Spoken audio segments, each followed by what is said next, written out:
Shalom saudara, kembali lagi bersama kami dalam channel Gerbang Pemulihan.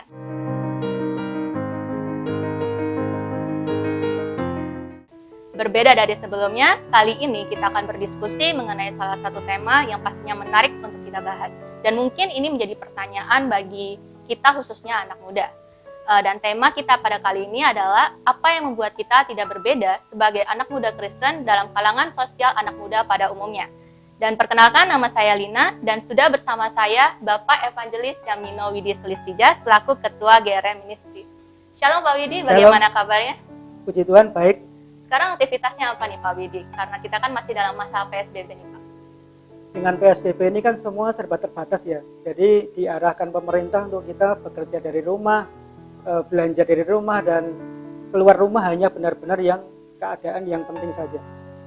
Puji Tuhan ya Pak, ketika kita masih bisa beraktivitas baik di dalam rumah maupun di luar sekalipun, tapi kita tetap dalam protokol yang telah dianjurkan oleh pemerintah. Ya, betul. Baik Pak Widi, berkaitan dengan yang tadi telah saya katakan, kita kan masih dalam masa PSBB, di mana masa pandemi COVID-19 ini pun masih belum berakhir.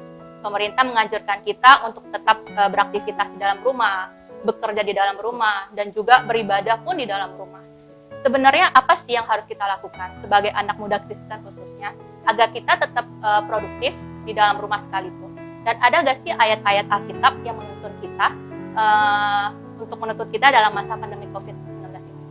Ya, apa yang bisa kita lakukan sebetulnya banyak ya. Kita sebagai anak Tuhan, anak muda Kristen tentunya, banyak hal positif yang bisa kita lakukan selama masa pandemi ini.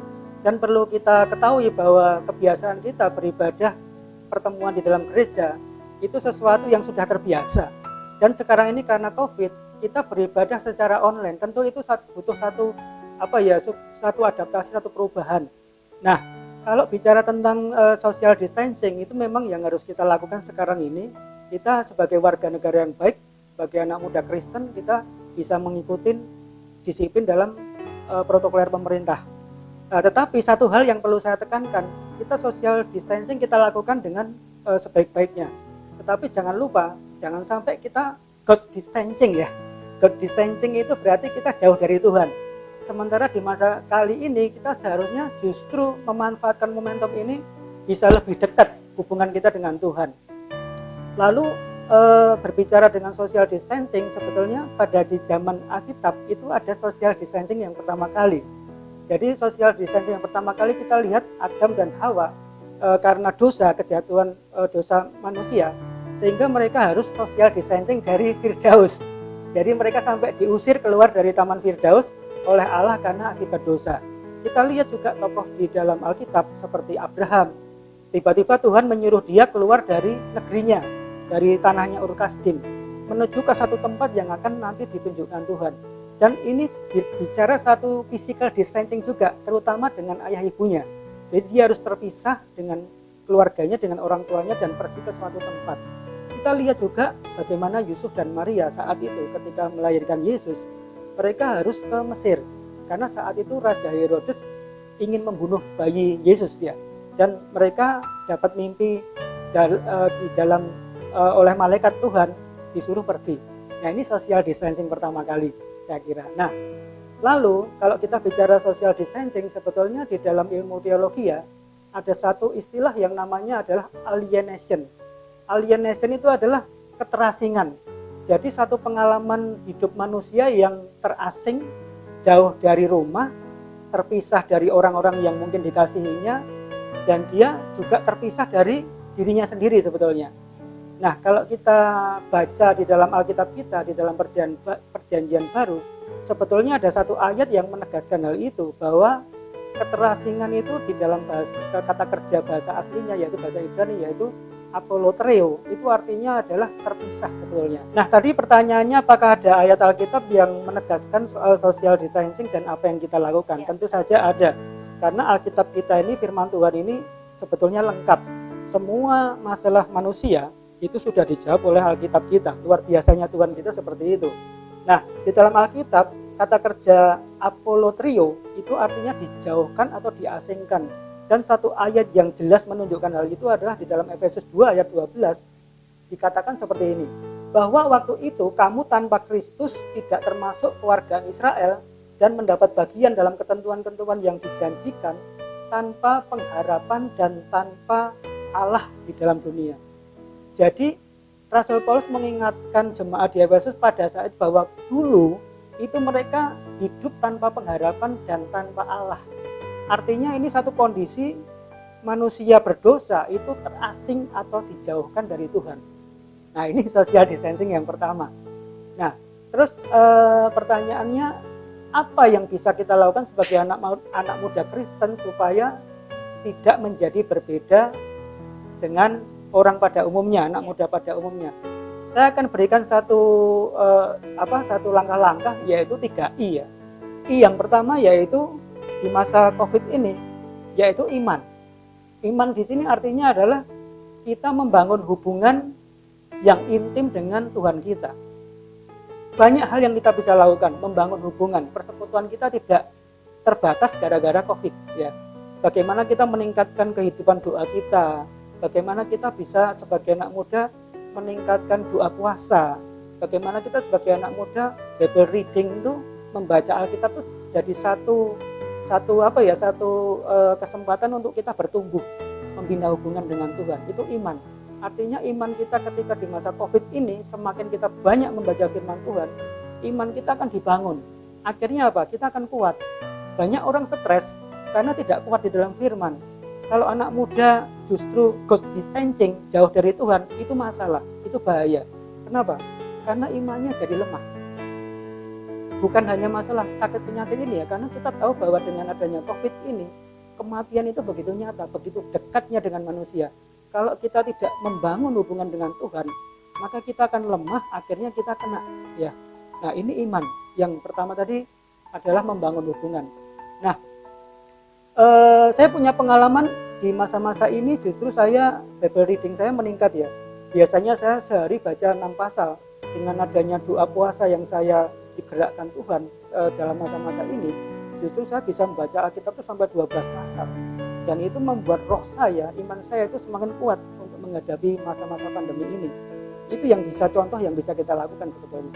Jadi justru tidak mempengaruhi kita untuk mendekat kepada Bapa kita di surga. Lalu I yang kedua yaitu aksi, inisiatif. Firman Tuhan berkata bahwa iman tanpa perbuatan mati. Nah, yang kedua ini sebetulnya adalah perbuatan, inisiatif. Apa yang saya maksud inisiatif? Yaitu satu tindakan, satu aksi atau action kita yang dilakukan spontan karena mengasihi Tuhan. Nah, sebagai anak muda sebetulnya banyak contoh-contoh yang nanti bisa saya sampaikan ya. Yang pertama, sebagai anak muda di masa Covid ini, bagaimana kita meningkatkan aktivitas kita? Coba perhatikan kamar, minimal kamar lah ya. Kamar tempat tidur kita ini kan sesuatu yang pribadi, tempat di mana kita beraktivitas, tempat di mana kita tuh menyendiri sama Tuhan. Kan Tuhan katakan kalau engkau berdoa, kalau engkau bersekutu, tutuplah pintu, masuk kamar, Tuhan melihat yang tersembunyi. Jadi coba perhatikan kamar kita, apakah sudah rapi misalnya. Rapi di sini adalah kita lihat almari kita, mungkin ada buku-buku di situ, ada sepatu dan sebagainya. Itu bisa kita lakukan di masa Covid ini. Banyak waktu yang luang yang bisa kita isi dengan aktivitas seperti itu. Lalu contoh lagi, iman tanpa perbuatan, ini perbuatan yang kedua misalnya ya, kita lihat rumah kita mungkin cat dindingnya sudah mulai kusam, buram. Kalau kita sebagai cowok biasanya suka itu istilahnya merapikan rumah kita ya, dicat ulang sehingga kelihatan bersih. Lalu aktivitas yang penting adalah kita aksi sosial, jadi giving. Tuhan mengajarkan kita untuk memberi ya. Nah, di masa Covid ini saya percaya bahwa banyak orang menderita sengsara ya, artinya pendapatannya berkurang, mereka justru butuh makan. Nah, sebagai anak muda Kristen, supaya tidak menjadi berbeda dengan orang-orang pada umumnya, coba kita mulai perbuatan, inisiatif, memberi. Coba digalang satu komunitas, kita gerakkan untuk memberi makan misalnya. Dengan uang yang ada, mungkin kita anak muda uangnya mungkin nggak banyak, tapi Tuhan melihat hati sebetulnya. Tuhan nggak melihat nominal, Tuhan nggak melihat rupiah. Nah, yang kedua ini itu adalah aksi, spontan aja. Dan firman Tuhan mengajarkan kita untuk memberi. Ada belas kasihan di situ. dan luar biasa, berbahagialah orang yang memberi daripada menerima sebetulnya. Nah, lalu aktivitas yang berikutnya I ketiga. I ketiga ini saya sebut sebagai ilmu. Apa maksudnya? Ilmu di sini adalah salah satu cara kita meningkatkan soft skill kita, hard skill kita. Kalau kita sebagai mahasiswa misalnya, memang ada pelajaran-pelajaran mata kuliah tertentu yang sudah kita pelajari. Tapi tidak ada salahnya kita mengulang misalnya, memperdalam lagi. Atau mungkin buku-buku bermutu di luar kampus kita. Ada banyak buku di situ yang bisa meningkatkan skill kita, misalnya bagaimana kita bekerja dengan motivasi yang tinggi. Kita bisa belajar motivasi di situ. Tentu saja cari buku yang istilahnya pengarangnya adalah merefer atau berkaitan dengan kekristenan kita ya. Ada banyak pengarang di situ ya. Tentu saja yang bermutu yang sama itu adalah pengarang-pengarang buku motivasi yang Kristiani seperti itu. Lalu mungkin kita bisa ikut training misalnya atau kursus. Mungkin selama PSBB kita nggak mungkin kursus tatap muka, tapi bisa jadi ada kursus yang online misalnya. Kalau kita suka hobi misalnya di dunia komputer, kita bisa ikuti kursus online tentang komputer. Sehingga apa? Kalau nanti kita bekerja, kita sudah ada ilmu. Nah, iman dan ilmu harus seimbang. Banyak orang imannya yang ditingkatkan, tetapi ketika masuk dunia kerja dia nggak siap, kalah dengan orang-orang non-Kristen. Kenapa? Karena dia tidak bisa seimbang. Harusnya ilmu dan iman itu harus seimbang. Tapi kedua jangan lupa, yaitu inisiatif. Jadi 3 ini saya rasa satu aktivitas positif yang bisa dilakukan di masa pandemi COVID ini. Ternyata banyak sekali ya Pak yang bisa kita lakukan selama masa PSBB ini. Ya. Nah, kita sebagai anak muda bukan hanya bermalas-malasan saja di rumah, tapi yang seperti kata Pak Widi bilang ada 3 I, iman. Meskipun dalam masa PSBB seperti ini kita masih connect sama Tuhannya kita masih melakukan hubungan yang intim dengan Tuhannya kita. Bahkan ketika kita beribadah secara online di rumah pun kita menghormati Tuhan, kita berpakaian yang rapi, kita menyiapkan hati kita. Meskipun ketua gereja nggak melihat kita, tapi kan Tuhan tahu apa yang kita perbuat selama masa PSBB ini kan. Yang kedua, inisiatif yang seperti Pak Widi katakan, aksi berbagi sosial, giving kepada mereka yang sedang kesusahan dalam masa pandemi COVID-19 ini. Kita berbagi aksi sosial kita kepada mereka. Dan yang ketiga, yang terakhir, ilmu. Ketika kita bekerja di rumah, bukan hanya bermalas-malasan, tapi kita asah kemampuannya kita asah soft skill-nya kita, begitu ya Pak Widi. Sehingga ketika kita masuk ke dalam dunia kerja pun kita sudah siap. Iman dan ilmu harus seimbang, seperti kata Pak Widi katakan. Satu pertanyaan lagi yang berhubungan dengan pandemi COVID-19 ini Pak Widi. Saya banyak begitu melihat di media sosial maupun di televisi sekalipun, ada orang yang tiba-tiba dia meninggal di tempat umum. Atau dia tiba-tiba menunjukkan gejala kejang-kejang, sesak nafas. Padahal kalau sesak nafas sekalipun belum tentu dia positif corona. Tapi banyak sekali orang yang berkerumun di situ takut untuk membantu orang tersebut. Karena saya pribadi pun saya juga takut kalau deket-deket sama orang yang tiba-tiba menunjukkan gejala corona. Tapi Tuhan Yesus berkata kita harus mengasihi orang, kita harus menolong orang. Itu bagaimana Pak Widi? Mengenai apakah kita sebagai anak muda Kristen harus menolong atau tidak di masa COVID ini, saya teringat akan satu kisah di Alkitab kita di Perjanjian Baru, yaitu orang Samaria yang murah hati. Nah, satu ketika ada ahli Taurat, dia sedang mencobai Yesus. Dia bertanya kepada Yesus, "Guru, apakah yang harus aku perbuat untuk mendapatkan hidup yang kekal?" Jawab Yesus pada saat itu, "Apa yang tertulis dalam hukum Taurat? Apa yang kamu baca di sana?" Lalu si ahli Taurat ini menjawab dengan tepat pertanyaan Yesus itu. Dia menjawab bahwa kasihilah Tuhan Allahmu dengan segenap hatimu, dengan segenap kekuatanmu, dengan segenap jiwamu, dengan segenap akal budimu, dan kasihilah sesamamu manusia seperti dirimu sendiri.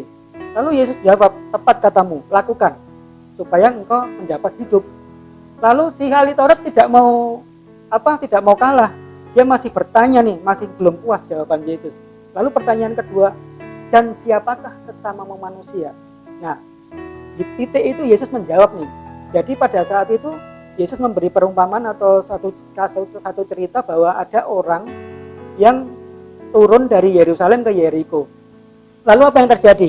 Orang ini tidak disebutkan namanya, Tapi yang jelas ini orang ini pedagang ya, dia pasti punya duit. Nah pada saat dia datang ke Yeriko, itu ada penyamun, dia ketemu sama penyamun. Memang di daerah Yeriko itu rawan sekali, jadi banyak penyamun-penyamun.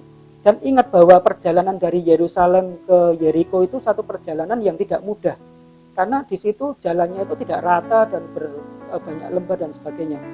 Nah kira-kira jaraknya Yerusalem dengan Yeriko itu kira-kira 27 kilo. Pada zaman itu kan tidak ada mobil seperti sekarang ya, dan kendaraan utama adalah keledai. Nah singkat cerita si orang tadi yang ketemu penyamun tadi dirampok dia habis-habisan, uangnya dirampok. Tidak hanya berhenti sampai di situ saja, dia dipukul oleh penyamun ini hingga setengah mati dan ditinggalkan begitu saja. Lalu apa yang terjadi? Dan Tuhan memberikan gambaran ada 3 orang yang lewat kebetulan. Yang pertama adalah imam. Nah imam ini lewat dan mengetahui kalau di situ ada orang tergeletak dan setengah mati butuh pertolongan. Tapi apa yang dilakukannya? Si imam ini dia lewat begitu saja, lewat seberang jalan. Nah, ini masih relevan dengan kondisi saat ini. Walaupun ini kejadian kurang lebih 2000 tahun yang lalu ya. Bagaimana sekarang ini orang Kristen juga tidak peduli ya ketika ada orang yang terjatuh, tergeletak, dia tidak segera menolong. Nah, imam ini kan gambaran kalau zaman ini jabatannya adalah pendeta, penginjil, pemimpin gereja. Itu satu jabatan yang tinggi. Seharusnya menjadi contoh, menjadi teladan untuk menolong. Tetapi kenyataannya tidak. Lalu orang kedua, kebetulan juga lewat. Orang kedua ini Lewi. Lewi bicara kalau pada zaman ini adalah para aktivis atau pelayan gereja. Bisa juga dia pelayan persekutuan di mahasiswa. Dan orang ini pun sama ternyata. Dia kebetulan lewat dan dia membiarkan begitu saja. Tidak melakukan apapun. Lalu yang ketiga adalah orang Samaria. Kita tahu bahwa orang Yahudi itu sangat benci dengan orang Samaria. Jadi mungkin yang tadi jatuh tadi, dia tidak bisa mengharapkan pertolongan. Gak mungkin lah nih orang ini menolong saya. Tetapi kenyataannya apa? Ternyata orang Samaria yang murah hati tadi digerakkan oleh belas kasihan. Saya yakin ini orang Samaria ini punya sifat atau karakter seperti Yesus. Yesus kita tahu bahwa seringkali hatinya tergerak oleh belas kasihan. Nah, ketika dia tahu, dia menolong. Dibebat lukanya, dikasih minyak dan anggur. Pada saat itu minyak dan anggur itu adalah obat untuk luka-luka ya. Lalu dia tidak hanya berhenti sampai di situ. Si yang tadi dirampok tadi dinaikkan ke atas keledainya. Bayangkan, dia rela berjalan, keledainya dipakai untuk menolong si orang yang jatuh tadi, yang tergeletak tadi. Ternyata dia cari penginapan. Dan di dalam penginapan itu pun dia rawat. Karena Alkitab menulis dengan jelas, besoknya dia baru ngasih uang 2 dinar kepada si pemilik penginapan. Dia punya pesan kepada pemilik penginapan ini. Kalau kamu membelanjakan uang ini kurang, nanti aku akan datang lagi, nanti aku tanggung biayanya. Luar biasa. Sudah ditolong, keluar. Wah, ini satu menurut saya langka orang Kristen seperti ini. Seharusnya kita pada zaman ini anak muda supaya tidak menjadi berbeda seperti orang-orang atau alias sama itu ya, ada satu gerakan hati yang berbelas kasihan. Dan ingat, uang 2 dinar itu bisa untuk bekerja 14 hari. Itu uang yang sangat besar pada zaman itu. Berarti saya yakin bahwa uang itu bisa jadi ada sisa ya, atau mungkin bahkan kurang. Tapi luar biasa sekali. Orang yang tidak pernah diduga, bukan siapa-siapanya, bahkan dianggap musuh, itu bisa menolong kita. Nah, lepas dari COVID tadi, begitu sering kita kecewa dengan teman-teman segereja kita ya, yang katanya saudara, tapi ketika kita butuh pertolongan, betapa tidak banyak orang yang mau membantu kita. Paling jawaban yang paling hebat adalah, ya saya hanya bisa doakan ya. Pernah nggak kita berkorban seperti orang Samaria yang baik hati ini, yang murah hati ini? Saya rasa langka sekali ya. Lalu kalau COVID ini, bagaimana? Apakah saya harus menolong atau tidak? Kalau kita lihat Alkitab, kita harus menolong. Karena bedakan antara kita mencobai Tuhan dengan tidak mencobai Tuhan. Maksud saya begini, kalau kita mencobai Tuhan itu begini, wah ini COVID, kita peluk, setiap orang kita pokoknya dekat. Padahal pemerintah memberikan satu PSBB supaya kita jangan kontak fisik ya. Ternyata kontak fisik itu mencobai Tuhan. Kita merasa kita orang Kristen, boleh kok, nggak bakalan kena. Itu mencobai Tuhan. Tetapi saya yakin kalau kita punya hati yang menolong, hati yang tergerak oleh belas kasihan, maka kita tidak akan terpapar COVID. Saya yakin itu. Kenapa? Tuhan, anugerah Tuhan, perlindungan Tuhan nyata sih sebetulnya. Jadi itu jawaban saya kira kita teringat akan kisah ini bukan sekedar cerita, tapi kita bisa aplikasikan dalam kehidupan kita. Terima kasih Pak Widi atas jawabannya, dan kita bisa belajar dari contoh-contoh dari ayat Alkitab. Contohnya tadi orang Samaria tersebut yang mengasihi sesamanya, nggak peduli dia dari status mana, dia dari orang yang seperti apa sekalipun yang. Baik saudara, bila tadi kita menyinggung mengenai apa yang harus kita lakukan selama masa pandemi COVID-19 ini, sekarang kita beralih ke dalam dunia kerja. Baik Pak Widi, menyinggung dalam lingkungan dunia kerja, kita langsung ke pertanyaannya saja. Apabila kita memiliki rekan kerja yang selalu menyalahkan kita atas perbuatan yang sebenarnya nggak kita lakukan, dan dia selalu menghakimi orang-orang yang nggak bersalah sekalipun, itu apa yang harus kita lakukan? Apakah diam saja dan tidak menggubris itu adalah tindakan yang baik? Bagaimana? Kita lihat juga kembali lagi ke firman Tuhan ya, bahwa sebetulnya banyak kisah yang menyatakan seperti itu. Satu kisah-kisah di mana anak Tuhan itu difitnah, dikatakan melakukan sesuatu yang tidak diperbuat sebetulnya. Kita lihat bagaimana Daud tidak bersalah apa-apa, tapi dia dikejar-kejar oleh Saul. Ini satu kisah nyata yang saya pikir kondisi saat ini juga masih relevan ya. Nah, seharusnya kalau kita ada orang jahat di sekitar kita, rekan kerja kita ingat bahwa pembalasan itu adalah haknya Tuhan sebetulnya. Makanya kita tidak perlu membalas kejahatan dengan kejahatan. Itu akan memperumit masalah ya sebetulnya. Justru kita sebagai anak muda Kristen yang menunjukkan terang, kita membalas kejahatan dengan kebaikan. Jadi kebaikan kita itulah yang nanti akan diperhitungkan Tuhan. Kalau kita sebagai anak muda Kristen membalas kejahatan, fitnah dengan fitnah, menghakimi dengan menghakimi, justru kita menjadi sama dengan orang anak muda yang lain yang tidak kenal Tuhan. Apa bedanya? Jadi saran saya sebetulnya ya, kita tidak perlu membalas, dan kita tahu bahwa Yesus Tuhan kita itu adalah pembela yang ajaib sebetulnya. Saya yakin Tuhan kita itu akan membela anaknya dan tidak pernah mempermalukan anaknya. Jadi menurut saya akan lebih bijaksana kalau kita diamkan, kita serahkan ke Tuhan, kita doakan saja orang yang tadi memfitnah kita. Karena satu janji Alkitab itu luar biasa. Saya akan berikan yaitu di Matius 5 ayat 11 dan 12, dikatakan di sana, berbahagialah kamu jika karena aku kamu dicela dan dianiaya, dan kepadamu difitnahkan segala yang jahat, bersukacita dan bergembiralah, karena upahmu besar di surga. Sebab demikian juga telah dianiaya nabi-nabi yang sebelum kamu. Jadi firman Tuhan menasihati kita untuk bersukacita dan bergembira. Kenapa? Karena upah kita besar di surga. Jadi kalau nabi-nabi pada zaman dulu itu sudah mengalami seperti itu. Jadi kita tuh punya banyak teman sebetulnya yang diperlakukan secara tidak adil, yang dihakimi padahal tidak bersalah. Jadi kita ikuti aja teladan nabi-nabi pada zaman itu. Sampai sekarang pun juga masih kejadian. Di sekitar kita banyak orang jahat, di sekitar kita banyak orang yang tidak suka mungkin dengan kita, padahal kita tidak bersalah. Dan itu pasti kita temui. Kenapa? Karena dunia ini sudah istilahnya dalam atmosfer dosa ya. Dan semua itu pasti akan, kita seperti domba yang di tengah-tengah serigala sebetulnya. Makanya saran saya, diam saja tadi pertanyaannya apakah itu tindakan yang baik. Saya pikir itu tindakan yang bukan hanya baik tetapi bijaksana, karena kita menuruti firman Tuhan. Justru ketika kita memiliki rekan kerja yang seperti itu, firman Tuhan malah mengatakan bergembiralah, bersukacitalah, karena upah kita besar di surga. Dan justru kita harus mendoakan orang tersebut, kita diamkan saja, seperti itu ya Pak Widi. Ya. Dan ada satu lagi, Tuhan tuh bisa membalikkan keadaan. Dalam Yesaya 5, 4, 17, satu ayat yang luar biasa yang saya temukan kemarin pada saat saya saat teduh, dikatakan begini. Jadi selain pembalasan itu adalah hak Tuhan, pembelaan itu adalah yang kita terima dari Tuhan. Setiap senjata yang ditempa terhadap engkau tidak akan berhasil.